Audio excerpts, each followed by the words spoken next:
Dövlət Su Ehtiyatları Agentliyi Salyan, Neftçala və Sabirabadda 106 min hektardan çox əkin sahəsində su təminatını yaxşılaşdırır. İşlər çərçivəsində Salyandakı nasos stansiyanın avadanlıqları yenilənib, Neftçalanın Boyat kəndində isə 7300 metrlik kollektor lildən təmizlənir. Görülən işlər torpağın münbitliyini artırmaqla yanaşı, quruntu sularının sahələrdən tez kənarlaşmasını təmin edir. 25 ədəd nasos stansiyaya fəaliyyət göstərir. Nasos stansiyanın ümumi gücü 12.900 kilovatdır. Nasos stansiyalarda elektrik enerjisi ilə işləyən 80 aqreqat mövcuddur.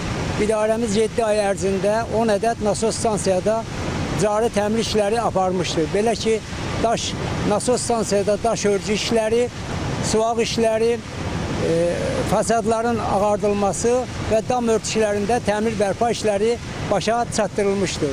Nasos aqreqatlarından 40 ədədində cari təmir işləri, elektrik mərkəzlərindən 29 ədədində cari təmir bərpa işləri həyata keçirilmişdir.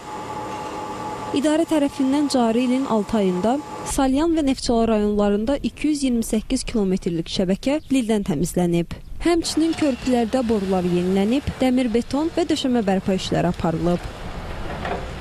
Aparılan mütəmadi lildən təmizləmə işlərinin nəticəsində torpağın münbitliyi artmış və qurun suyunun minerallıq dərəcəsi 4 qram litrə qədər aşağı enmişdir. Nasos aqreqatları vasitəsilə 440 milyon kub metr qurun suları dənizə ötürülmüşdür.